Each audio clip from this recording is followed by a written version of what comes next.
I'm Mr. MegaManFan, and welcome to the PC Engine Files, where today we're looking at Pomping World, but you may know it better as Buster Brothers. And in a shout out to Ryan Taylor, who said he always likes seeing the real deal played on real hardware, I'm doing it today from my TurboGrafx 16 with the SSD3 attached through an HD cable onto my HD television. This is not what I would call a super sophisticated way to do it. I'm not using an upscaler, a RetroTink, or an OSSC. I've simply got one of the Hyperkin HD cables for Sega Genesis running out of the back of the SSD3 to my high definition television. Honestly, I think it looks pretty good, but your mileage may vary. Now, if you've never seen Buster Brothers, allow me to give you a little bit of information about it. It started out as a 1989 arcade game released by the Mitchell Corporation, but actually goes back much further than that to a 1983 MSX Japanese computer game called Cannonball, which was the spiritual predecessor. Cannonball was made by Hudson Soft and licensed to Mitchell Corporation, and then they made Pang, aka Buster Brothers, aka Pomping World, and all of the sequels and derivatives that spawned from that, because there are a lot of games in this franchise. But the basic gist of all of the games is you must finish a round-the-world quest to destroy these bouncing balls terrorizing Earth, starting with Mount Fuji and then proceeding from one location to the next, taking out the balls everywhere you go. Locations include Mount Kirin, the Temple of the Emerald Buddha, the Angkor Wat, Ayers Rock, the Taj Mahal, Leningrad, Paris, London, Barcelona, Athens, Egypt, Mount Kilimanjaro, New York, the Mayan ruins, Antarctica, and finally, Easter Island. Each stage has a unique background, so you get a nice visual appeal even though you're doing the same thing from one stage to the next with minor variations. Usually those variations include ladders and platforms. Sometimes you have to shoot the platforms to get easier access to the balls. Sometimes the platforms are trapping the balls and you have to knock them away to release the balls. And sometimes the ladders are getting in your way and you must go up and down them to get to the balls that you want to hit. Usually when the balls are really big, they're not so hard to destroy, but they split into smaller balls that get harder and harder to accurately aim at. Sometimes you have to aim where they're not so that the shot that you fire intersects them by the time they reach there. And sometimes you get power-ups like a gun that you can shoot them in midair with, or a bomb that destroys all of them at once, or a shield that protects you as you're moving back and forth across and allows you to absorb a hit. The bigger ones aren't too much of a threat unless you run directly into them, which I am occasionally stupid enough to do. The small ones are the real problem because they bounce very low to the ground, so it's hard to get under them to fire a shot before they run into you, and you have to do what I was talking about earlier, where you kind of lead a shot before it gets to you, and then it intersects your shot and you get it out of the way. So the little ones are really the ones that are gonna nail you over and over again over time. So here's a full list of the weapons according to the Wikipedia page. Double wire, a twin harpoon that allows 2 shots simultaneously. Power wire, a grappling hook that stays attached to the ceiling or a block above for a short period of time. Vulcan missile, a high-caliber gun that works like a machine gun allowing rapid shots. A force field that protects the player from one hit. An hourglass that slows the balls down. A clock which stops everything on the screen for a little while.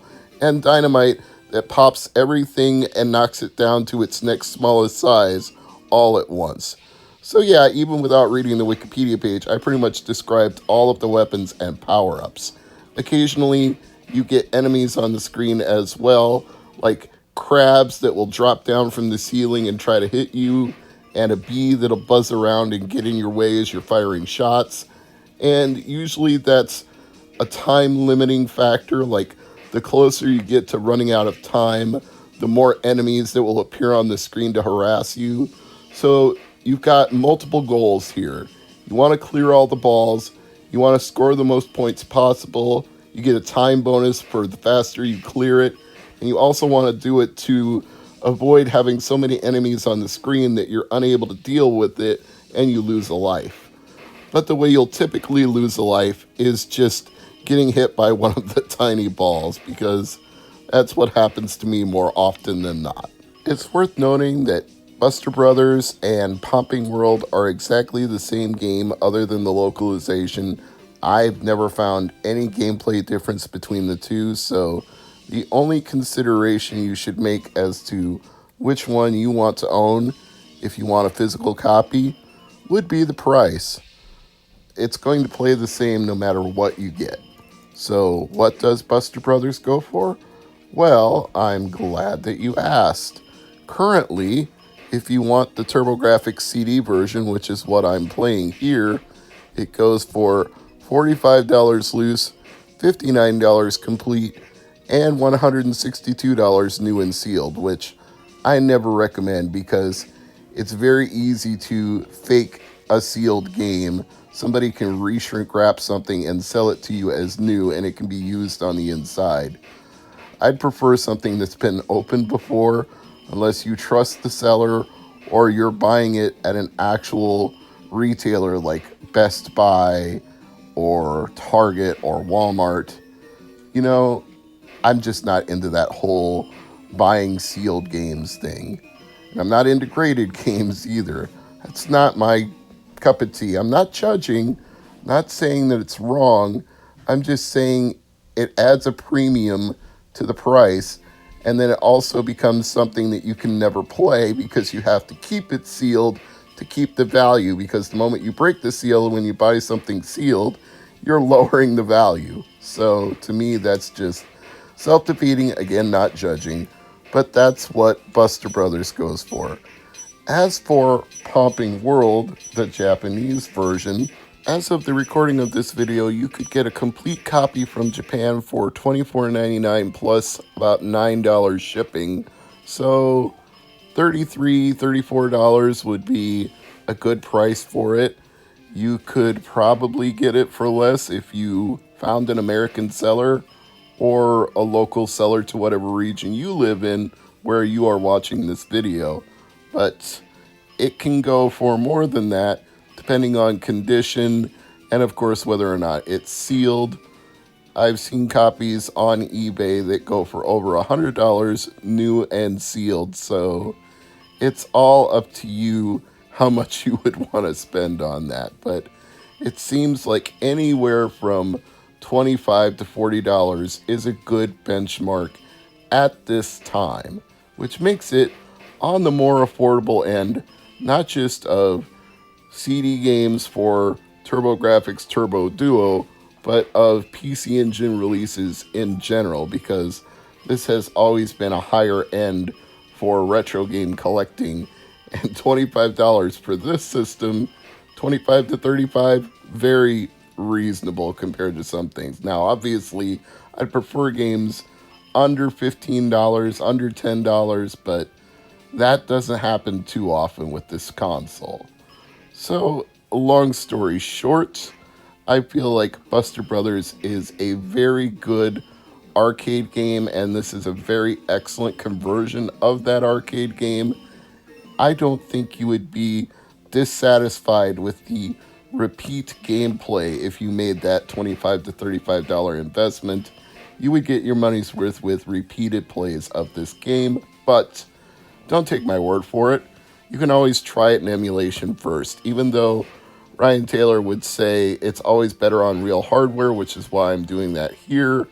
I'm not going to tell you to not fire up OpenEMU or any other emulator that you prefer and give it a test drive there first before you put down your money. Once you own it physically, you could either continue to play it in emulation and keep that as a backup. You could run it on your authentic hardware, or you could load it on a micro SD card, put it in an SSD 3, and keep playing it to your heart's content. But emulation is definitely a viable option in this case because physical media doesn't last forever. CDs are more fragile than cartridges in general, so don't count on those physical CDs not delaminating at some point, or disc rot eventually wearing through and data being lost and the disc being unreadable. There are all sorts of things that can happen to plastic over time. Nothing is forever. CDs do last a pretty good while, but they're not infallible. Cartridges aren't either. I mean, you can get corrosion of the contacts, you can have chips fail. It seems more rare to me that cartridges go bad than CDs. They can usually be resurrected with some cleaning, and a lot of CDs can be resurrected with some cleaning too, but there are risks to retro collecting, which is another reason that I wouldn't advise anybody spend really big money on a sealed game, because how do you even know that the sealed game inside of the package still works? You might be spending a lot of money for dead media. That doesn't make sense to me. It's like spending $1,000 on a VHS tape and sticking it in a VCR, and it's been played so many times that it doesn't even work anymore. It's unplayable. It's just garbled. There's garbage on the screen. It won't track. It moves up and down, or the picture goes fuzzy because somebody paused, rewound on one particular scene they like, or the tape just snaps off in the VCR and you have to pull out a mess of spaghetti. I don't know that there are $1,000 VHS tapes. That was just a completely random segue. Maybe that exists, maybe that doesn't. But if it does, I would never spend that kind of money for a VHS tape because I'd be afraid to ever even play it. And then what's the point of having it?